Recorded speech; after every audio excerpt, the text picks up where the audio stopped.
Hello दोस्तों, मैं प्रकाश झा आप सभी को आपके अपने यूट्यूब चैनल ऑनलाइन ज्ञान में आप सभी का हार्दिक स्वागत करता हूं। दोस्तों, आज हम 2016 में आए हुए बीएचयू बीएड के प्रश्नों को देखेंगे, जिससे आपको पता लग सके कि 2016 में किस टाइप का प्रश्न आया हुआ था। और यह प्रश्न बहुत ही ज़रूरी है दोस्तों, क्योंकि ये सारे प्रश्न रिपीट होते हैं, इसलिए आप लोग वीडियो को अंत तक ज़रूर देखिएगा।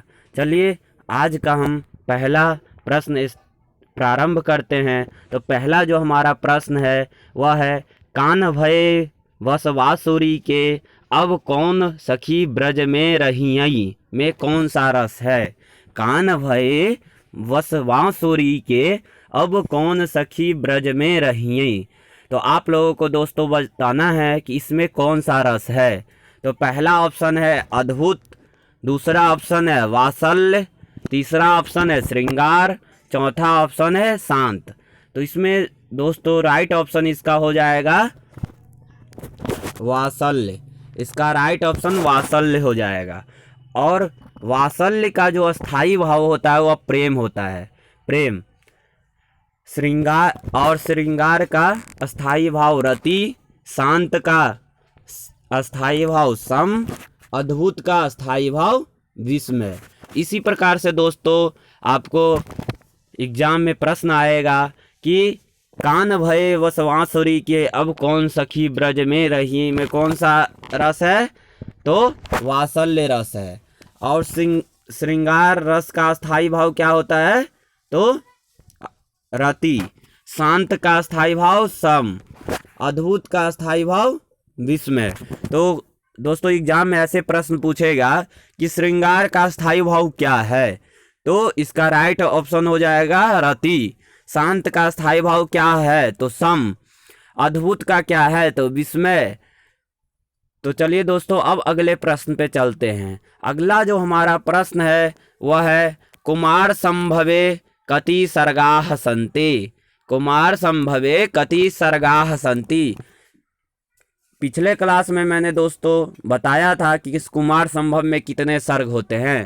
तो आप लोग इसका राइट आंसर बताइएगा कि कुमार संभव में कितने सर्ग होते हैं। तो पहला ऑप्शन अष्टादश, दूसरा सप्तदश, तीसरा विंशति, चौथा द्वाविंशति। तो इसका राइट ऑप्शन हो जाएगा दोस्तों सप्तदश। इसमें 17 कुमार संभव में 17 सर्ग होते हैं। और कुमार संभव के लेखक कौन है। तो कालिदास है।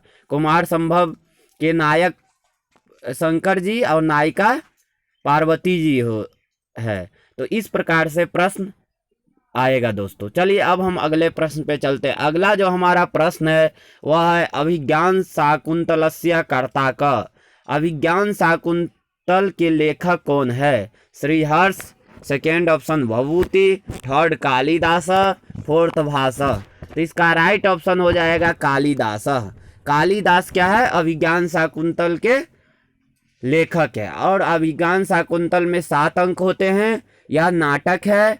दुष्यंत इसके नायक है, शकुंतला इसके नायिका है। और इसके जो प्रसिद्ध सूक्ति है वह है, किमिपि मधुरानाम मंडनम न कृति नाम। उसके बाद है, अर्थो ई कन्या परकीय एव। अर्थो ई कन्या परकीय एव अकिमिव ही मधुरानाम मंडनम न कृति नाम। तो इस प्रकार से प्रश्न देखने को मिलेगा दोस्तों कि अर्थो ई कन्या परकीय एव से संबंधित कौन सा ग्रंथ है। तो अभिज्ञान शाकुंतल है। अभिज्ञान शाकुंतल के लेखक कौन है। तो कालिदास है। इसमें कितने अंक होते हैं। तो इसमें 7 अंक होते हैं। 7 अंक इसमें होते हैं। यह क्या है। तो यह नाटक है। चलिए अब हम अगले प्रश्न पे चलते हैं। अगला जो हमारा प्रश्न है दोस्तों वह है, मृच्छकटिकस्य नायिका कः। मृच्छकटिकम के नायक कौन है। तो यह भी प्रश्न मैं दोस्तों आप लोगों को पिछले क्लास में बताया था कि मृच्छकटिकम के लेखक कौन है। तो आप लोगों को इसका राइट आंसर बताना है दोस्तों। तो पहला ऑप्शन है उदयनः, सेकेंड ऑप्शन है सकाटः, थर्ड ऑप्शन है चारुदत्तः, फोर्थ ऑप्शन है आर्यकः। तो इसका राइट ऑप्शन हो जाएगा चारुदत्त। चारुदत्त क्या है। तो मृच्छकटिकम के नायक है, और वसंत सेना क्या है, तो नायिका है। तो मृच्छकटिकम के नायक चारुदत्त और नायिका वसंत सेना। कभी कभी यह भी पूछने को मिलेगा कि मृच्छकटिकस्य नायिका का, तो वसंत सेना क्या है, नायिका है, और चारुदत्त नायक है। मृच्छकटिकम के जो लेखक है वह कौन है, शूद्रक जी है। मृच्छकटिकम के लेखक शूद्रक जी है। और यह एक नाटक है, इसमें 10 अंक होते हैं, और इसके जो नायक है वह चारुदत्त है और नायिका वसंत सेना है। चलिए अब हम अगले प्रश्नों पे आते हैं। अगला जो हमारा प्रश्न है वह है उत्तर रामचरितस्य नाट्य विषय संबंध।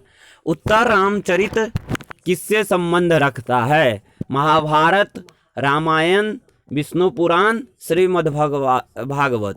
तो इसका राइट ऑप्शन हो जाएगा दोस्तों रामायण। उत्तर रामचरित रामायण से संबंध रखता है। और उत्तर रामचरित के लेखक कौन है, तो भवभूति है। उत्तर रामचरित के लेखक भवभूति। और दोस्तों ये देखिएगा, ये प्रश्न रिपीट भी हुए हैं, इसलिए आप लोग ध्यान से देखें। तो उत्तर रामचरित नाट्य विषय रामायण से लिया गया है। इसमें 7 अंक होते हैं, और इसके लेखक भवभूति जी है। यह एक नाटक है, इसमें 7 अंक होते हैं। यह रामायण से लिया गया है और यह भवभूति की रचना है। चलिए अब हम अगले प्रश्न पे चलते हैं।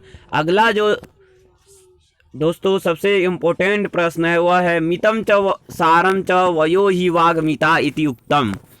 मितम च सारम च वयो ही वाग्मिता इति उक्तम किस ग्रंथ से लिया गया है।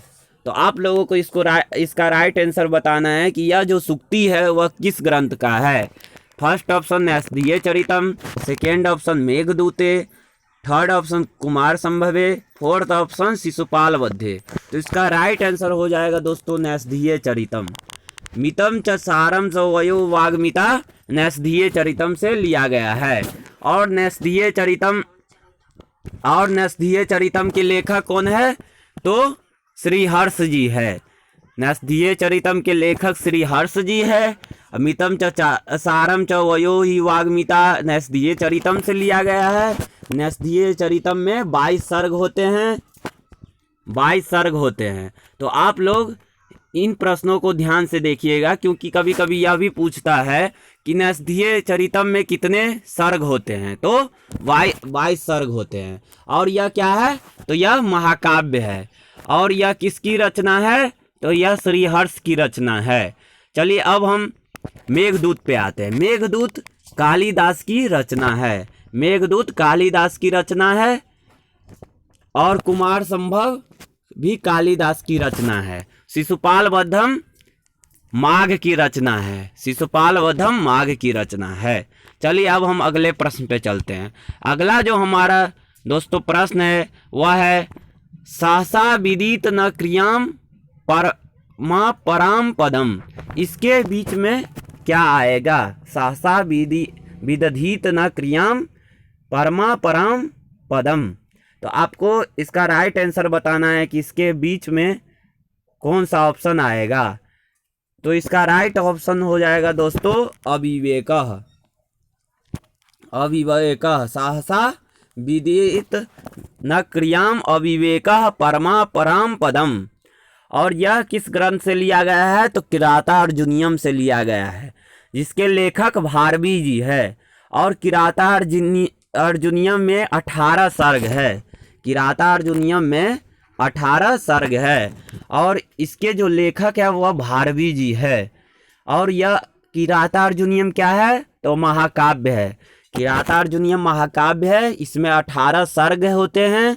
इसके लेखक भारवी जी है। और सहसा विदित न क्रियाम अविवेकः परमा पराम पदम किराता अर्जुनियम से लिया गया है। चलिए अब हम अगले प्रश्न पे आते हैं। अगला जो हमारा प्रश्न है दोस्तों वह है आसीत इत्यत्र क लकारः। आप लोगों को बताना है कि आसीत में कौन सा लकार है। तो इसका राइट ऑप्शन हो जाएगा लंग लकार। आसीत में लंग लकार है। अब हम अगले प्रश्न को देखते हैं। अगला जो हमारा प्रश्न है वह है वारिणे इत्यस्य विभक्ति वचनम च लिखत। आपको बताना है कि वारिणे इत्यस्य, वारिणे में कौन सा विभक्ति है और कौन सा वचन है। तो इसका रूप चलता है दोस्तों वारी वारिणी वारिणी, वारी वारिणी वारिणी, वारी वारिणी वारिणी, वारिना वारिभ्याम वारिभि, वारिणे वारिभ्याम वारिभ्य। तो वारिणे इसका कौन सा हो गया, तो चतुर्थी हो गया, चतुर्थी का एक वचन हो गया।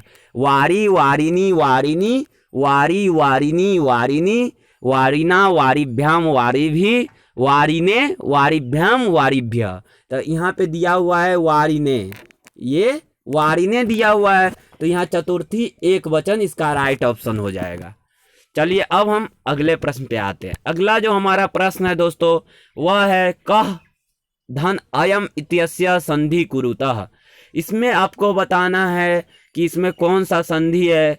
तो कह धन अयम इत्यस्य कोयम, इसमें कौन सा संधि है, तो पूर्व रूप संधि है। तो इसका राइट ऑप्शन हो जाएगा कोयम, कोयम, कह धन अयम कोयम, और यह पूर्व रूप संधि है। चलिए अब हम अगले प्रश्न पे चलते। अगला जो हमारा प्रश्न है वह है तथैव इत्यस्य संधि विच्छेदम कुरुतः। आपको तथैव का संधि विच्छेद करना है। तो इसका राइट ऑप्शन हो जाएगा दोस्तों तथा धन एव, क्योंकि यह कौन सा संधि है, वृद्धि संधि है। और वृद्धि संधि किस सूत्र से होता है, तो वृद्धि रेची सूत्र से होता है। तो आदेची परे वृद्धि एकादेश स्यात्, या तो आदेची परे वृद्धि एकादेश स्यात्। तो यहाँ आत भी है, आ भी है और ए भी है। तो इस प्रकार से इसका तथा धन एव राइट ऑप्शन हो जाएगा, क्योंकि तथा क्या है, एक सार्थक शब्द है, लेकिन ये जो तथ शब्द है यह सार्थक शब्द नहीं है, इसलिए इसका राइट ऑप्शन हो जाएगा ऑप्शन नंबर ए। चलिए अब आपको बताना है कि घनश्यामः इत्यत्र का समास। यहाँ पे दोस्तों घनश्यामा में एक बहुव्रीहि ऑप्शन दे दीजिएगा और एक ऑप्शन दे दीजिएगा, यहाँ मिसप्रिंट है इस कारण यहाँ पे एक बहुव्रीहि दे दीजिएगा और एक कर्मधारय दे दीजिएगा। तो ऑप्शन नंबर ए आप लोग मान लीजिए कि बहुव्रीहि है और ऑप्शन नंबर थर्ड कर्मधारय है।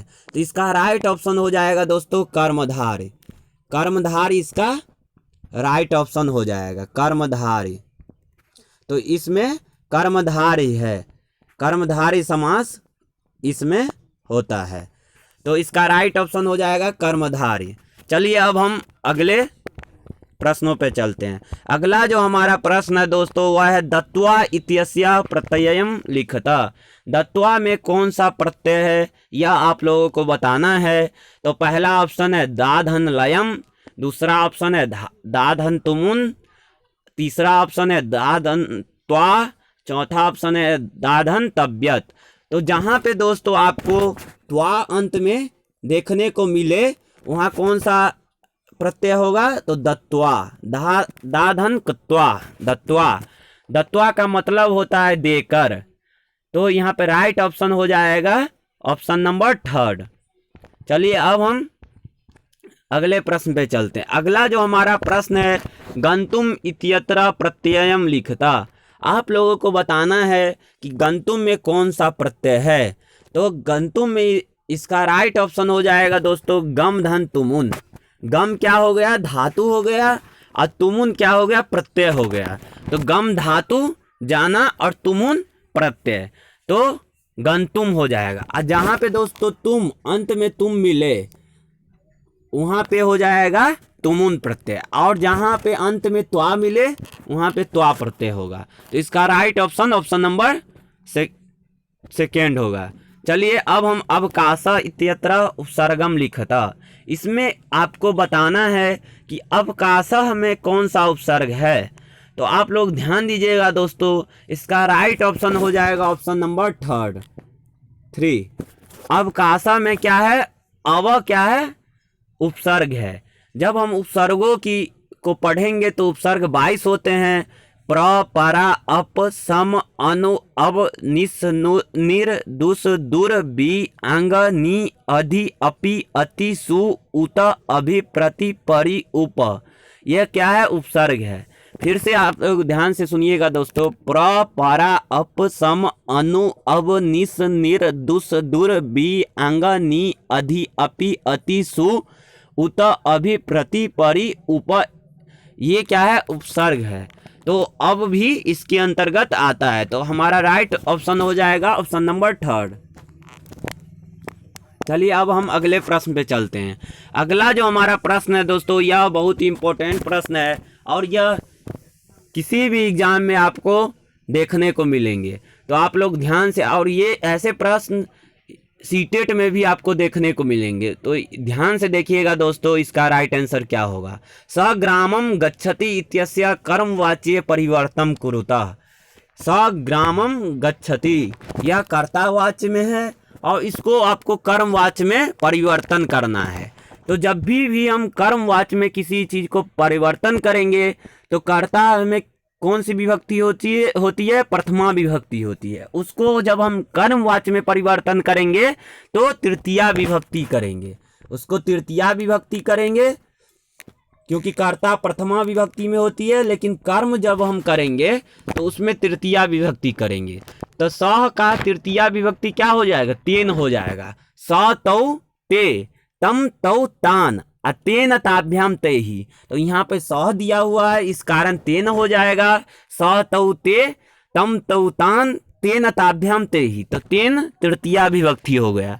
तो तेन हमारा हो गया सह का मतलब। अब ग्रामम है, यहाँ पे ग्रामः दिया हुआ है। तो जब हम दोस्तों कर्मवाच्य में किसी चीज का निर्माण करेंगे तो उसको देखेंगे कि ग्राम कौन सा लिंग है। तो ग्राम है नपुंसक लिंग, तो ग्राम को ग्रामा हो जाएगा।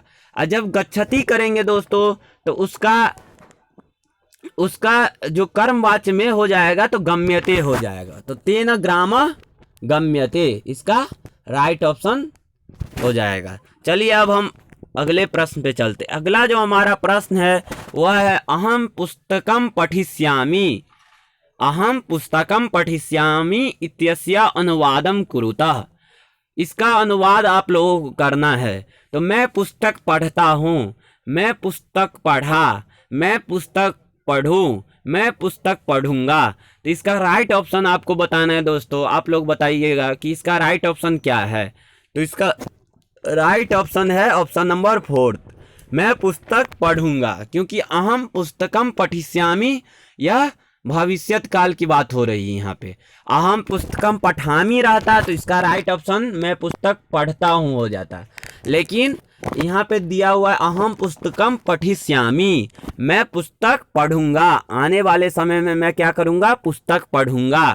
तो इसका राइट ऑप्शन मैं पुस्तक पढ़ूंगा। चलिए अब हम अगले प्रश्न पे चलते हैं। अगला जो हमारा प्रश्न है दोस्तों वह है शुद्ध वाक्यम लिखता। शुद्ध वाक्य आपको पहचान करना है कि इसमें कौन सा शुद्ध वाक्य है। और ये एक एक प्रश्न हर साल ऐसा आपको देखने को मिलेगा। तो आप लोग धातु को और शब्द रूप को अच्छे से पढ़ लीजिएगा, जिससे आपको पता लग सके कि कौन सा प्रश्न कैसे पूछता है। तो धातु रूप और शब्द रूप याद होना चाहिए। चलिए अब हम देखते हैं इसमें कि कौन सा शुद्ध वाक्य है। तो पहले वाक्य को देखते हैं, स पुस्तकम पठामि। तो कभी भी दोस्तों स क्या है? प्रथम पुरुष है। और प्रथम पुरुष के साथ कभी भी उत्तम पुरुष नहीं लगेगा, क्योंकि अहम के साथ पठामी लगता है, ना कि स के साथ लगता है। तो ये हमारा क्या हो गया? गलत हो गया। चलिए अब हम सेकेंड ऑप्शन पे चलते हैं। सेकेंड है त्वम पुस्तकम पठति। तो ये जो ती लगता है वह लगता है स के साथ, स के साथ ती लगेगा, ना कि त्वम के साथ। त्वम के साथ क्या लगेगा? सी लगेगा। त्वम पुस्तकम पठसी होना चाहिए, लेकिन यहाँ पे क्या है? तो स पुस्तकम पठती दिया हुआ है, तो ये गलत हो जाएगा। चलिए अब हम थर्ड ऑप्शन पे चलते हैं। थर्ड ऑप्शन है हमारा अहम पुस्तकम पठिष्यामि। तो देखिए यहाँ अहम भी है और यहाँ आमी भी है, पठिष्यामि भी है। तो ये क्या हो जाएगा? सही हो जाएगा। यह भविष्यत काल का रूप है, मैं पुस्तक पढ़ूंगा, तो यह हमारा सही हो जाएगा। आप फोर्थ ऑप्शन को देखते हैं, ते पुस्तकम पठता। तो स तौ के साथ पठता लगता है, ना कि ते के साथ क्या लगेगा, पठंती लगेगा। सह के साथ पठती, तो के साथ पठता, ते के साथ पठंती। तो यहाँ पे ते के साथ पठता यह गलत है। तो इसका राइट ऑप्शन हो जाएगा अहम पुस्तकम पठिष्यामि, ऑप्शन नंबर 3। चलिए अब हम अगले प्रश्न को देखते हैं। अगला जो हमारा प्रश्न है वह योग शास्त्रस्य रचयिता महर्षि वर्तते। योग शास्त्र के रचयिता कौन है, रचनाकार कौन है, आपको बताना है। तो पाणिनि, पतंजलि, कणादः, कपिलः। तो यह जो है पतंजलि जी क्या है, योग शास्त्र के रचयिता है। और योग शास्त्र में कितने तत्व होते हैं, तो 25, योग शास्त्र में 26 तत्व होते हैं। योग शास्त्र के रचनाकार पतंजलि जी हो गए। योग शास्त्र में 26 तत्व होते हैं। योग शास्त्र 3 परमाणुओं को मानता है। 3 प्रकार के परमाणु इसमें कहे गए हैं। और योग शास्त्र के पतंजलि जी रचनाकार हो गए। योग शास्त्र में 26 तत्वों का विवेचन किया गया है। योग शास्त्र आस्तिक दर्शन है। योग शास्त्र आस्तिक दर्शन है जो ईश्वर को मानता है। और योग शास्त्र में 3 परमाणु हो गए। योग शास्त्र में 26 तत्व हो गए। योग शास्त्र के रचयिता पतंजलि जी हो गए। तो राइट ऑप्शन हो जाएगा पतंजलि जी। और योग शास्त्र क्या है, तो आस्तिक दर्शन है। तो इस प्रकार का प्रश्न आपको दोस्तों देखने को मिलेगा कि योग शास्त्र में कितने तत्व होते हैं, तो 26 तत्व होते हैं। योग शास्त्र में कितने परमाणु होते हैं, तो 3 परमाणु होते हैं। योग शास्त्र के रचनाकार कौन है, तो पतंजलि जी है। योग शास्त्र कौन सा दर्शन है, तो आस्तिक दर्शन है जो ईश्वर को मानता है। चलिए अब हम अगले प्रश्न पे आते हैं। अगला जो हमारा प्रश्न है, आदि शंकराचार्य दर्शनस्य प्रवर्तकः। यह प्रश्न 2015 में भी पूछा गया था, जो हम पिछले क्लास में आप लोगों को डिस्कस करवाए थे दोस्तों। तो इसका राइट ऑप्शन हो जाएगा वेदांत। आदि शंकराचार्य वेदांत के प्रवर्तक माने जाते हैं। और सांख्य के कौन है, तो कपिल जी है। कपिल जी सांख्य के, और न्याय के गौतम जी, वैशेषिक के कणाद जी, और शंकराचार्य जी वेदांत के। तो ऐसे भी प्रश्न आपको देखने को मिल सकता है दोस्तों। सांख्य के प्रवर्तक कौन है, तो कपिल जी है।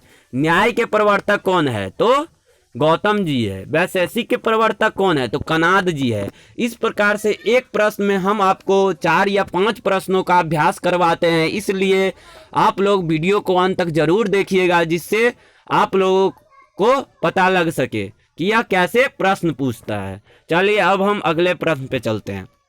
अगला जो हमारा प्रश्न है वह है कति संस्काराः सन्ति। कितने संस्कार होते हैं, यह भी 2015 में पूछा गया प्रश्न है। तो इसका राइट ऑप्शन हो जाएगा 16 संस्कार होते हैं। चलिए अब हम अगले प्रश्न पे चलते। अगला जो हमारा प्रश्न है, आश्रमा कति भवन्ति। आश्रम कितने होते हैं, यह भी 2015 में पूछा गया प्रश्न है दोस्तों। तो आश्रम 4 होते हैं। चत्वारः आश्रमाः सन्ति। अब हम अगला जो हमारा प्रश्न है वह है वेदांगानि कति भवन्ति। वेदों के अंग कितने माने गए हैं, तो वेदों के अंग कितने हैं, तो 60। इसका राइट ऑप्शन हो जाएगा ऑप्शन नंबर 4। कौन कौन से वेदों के अंग है, तो शिक्षा घ्राणम तु वेदस्य, हस्तौ कल्पोथ उच्यते, ज्योतिषामयनम चक्षुर, निरुक्तम श्रोत्रमुच्यते, शिक्षा घ्राणम तु वेदस्य, मुखम व्याकरणम स्मृतम। तो आप लोगों को इस प्रकार से याद करना पड़ेगा दोस्तों कि शिक्षा घ्राणम तु वेदस्य, शिक्षा क्या है, तो नाक है। शिक्षा वेद पुरुष का नाक माना जाता है। उसके बाद शिक्षा घ्राणम तु वेदस्य हस्तौ कल्पोत उच्यते। और कल्प को क्या माना गया है, हाथ माना गया है। तो कभी कभी ऐसे भी प्रश्न आएगा कि वेद पुरुष का हाथ किसको माना गया है, तो कल्प को माना गया है। और उसके बाद वेद पुरुष का जो आंख है वह किसको माना गया है, तो ज्योतिष को माना गया है। वेद पुरुष का जो मुख है वह किसको माना गया है, तो व्याकरण को माना गया है। तो इस प्रकार से प्रश्न आएगा, तो आप लोग ध्यान दीजिएगा। चलिए अब हम अगले प्रश्न पे चलते हैं। अगला जो हमारा प्रश्न है दोस्तों, यह है अस्माकं देशे प्राचीनतमः संस्कृत विश्वविद्यालयः कुत्र वर्तते। इसमें आपको बताना है कि हमारे देश में प्राचीन संस्कृत विश्वविद्यालय कहाँ पर स्थित है। फर्स्ट ऑप्शन दरभंगायाम, दरभंगा में। सेकेंड ऑप्शन पुरीयाम, पुरी में। थर्ड ऑप्शन तिरुपति, तिरुपति में। फोर्थ ऑप्शन काश्याम, काशी में। तो इसका राइट ऑप्शन हो जाएगा दोस्तों काश्याम। सबसे जो प्राचीनतम संस्कृत विश्वविद्यालय वह काशी में है और उसका नाम है संपूर्णानंद संस्कृत विश्वविद्यालय, जो काशी में स्थित है। तो इसका राइट ऑप्शन ऑप्शन नंबर 4 हो जाएगा। तो दोस्तों उम्मीद करता हूं कि आज की क्लास आपको पसंद आया होगा। अगर आज की क्लास आपको पसंद आया होगा तो आप हमारे वीडियो को लाइक कीजिएगा, हमारे चैनल को सब्सक्राइब कीजिएगा दोस्तों। जय हिंद।